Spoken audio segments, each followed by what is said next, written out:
নমস্কার বন্ধুরা, রকি কিচেনের তরফ থেকে সকলকে স্বাগত জানাচ্ছি। আবার একটা রেসিপি আপনাদের মাঝখানে শেয়ার করতে চলেছি, সেটা হচ্ছে মুরালি বা মিষ্টি আঙুল গজা। তাহলে চলুন দেখে নেওয়া যাক আজকের রেসিপি। আর এটা কিন্তু দুর্গাপুজো স্পেশালে করে দেখাচ্ছি, কারণ সামনেই কিন্তু দুর্গাপুজো।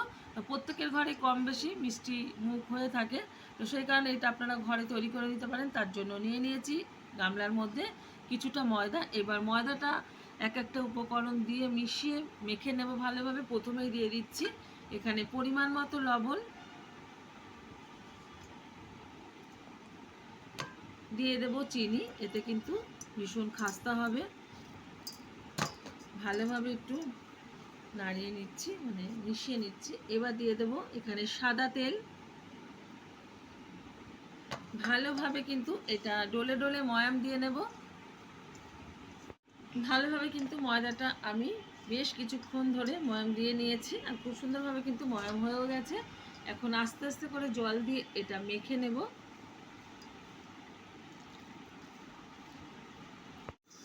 ভালোভাবে কিন্তু আমি ময়দাটা মেখে নিয়েছি। এখন আমি একটু এখানে ঘি দিয়ে দেব, যাতে ভালো ফ্লেভার আসে। আপনারা এখানে সাদা তেলও লাস্টে ব্যবহার করতে পারেন।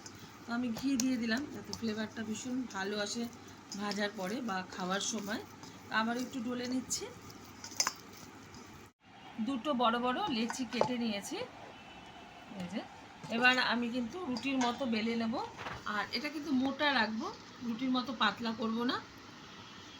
একটু দিয়ে দিচ্ছি সামান্য ময়দা গুঁড়ো। আস্তে করে বেলে নেব।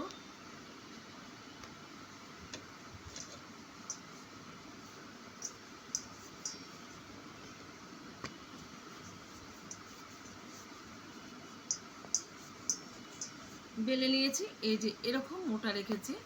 এবার আমি কেটে নেব ছুরির মাধ্যমে। দুই সাইড দিয়ে কিন্তু প্রথমে কেটে আমি এটা রেখে দিচ্ছি, ফেলার দরকার নেই। এটা আমি ভেজে নেব পরে।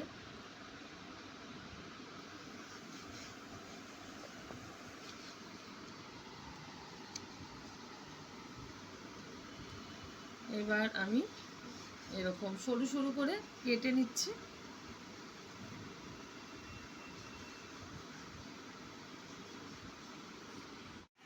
সুন্দরভাবে কিন্তু আমি কেটে নিয়েছি, আর এগুলি কিন্তু একটু মোটা করে রেখেছি আমি। আপনারা এর থেকেও পাতলা কেটে নিতে পারেন। এবার মাঝখান থেকে একটা কেটে নিচ্ছি, যেহেতু মুরালিগুলো কিন্তু অনেকটাই বড় লম্বা লম্বা হয়েছে, তো সেই কারণে কেটে নিলাম। আর এরকম সাইজ হয়েছে।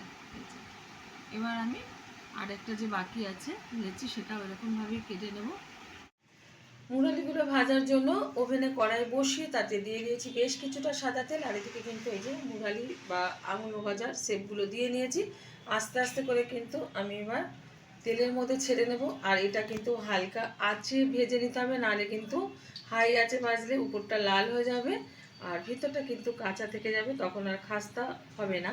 সেই কারণে হালকা আঁচে কিন্তু আমি ভেজে নিচ্ছি। গজাগুলো কিন্তু সুন্দরভাবে ভেজে নিচ্ছি। এটা কিন্তু অনেকে মুরালি বলে, আর অনেকে আঙুল গজা বলে, মিষ্টি আঙুল গজা।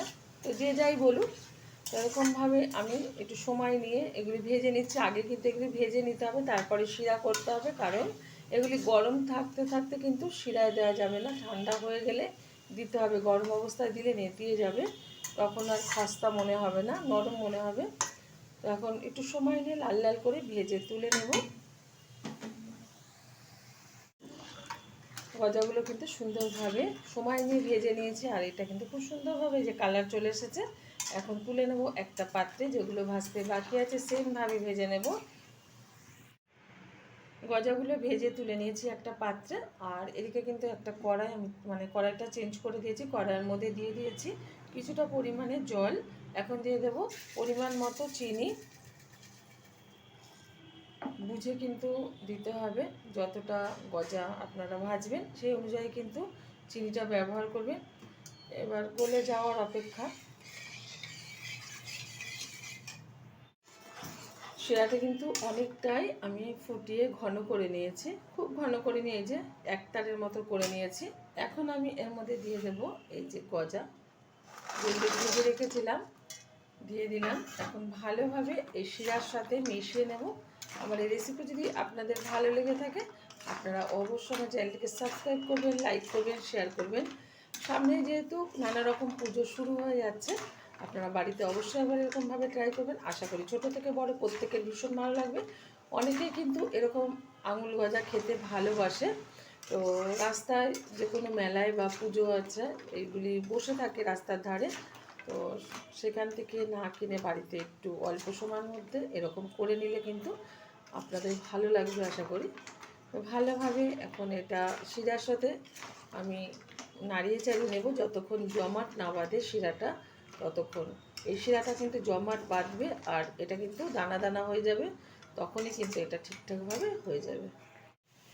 আঙুল গজাগুলো কিন্তু হয়ে গেছে, এই যে দেখতেই পাচ্ছেন, এই যে চিনিগুলো কিন্তু এই যে দানা দানা হয়ে গেছে। এখন নামিয়ে ঠান্ডা করে তারপরে কিন্তু সবারকে সার্ভ করবো। সবাইকে দেখা হবে পরের ভিডিওতে নতুন কোনো রেসিপি নিয়ে। ধন্যবাদ।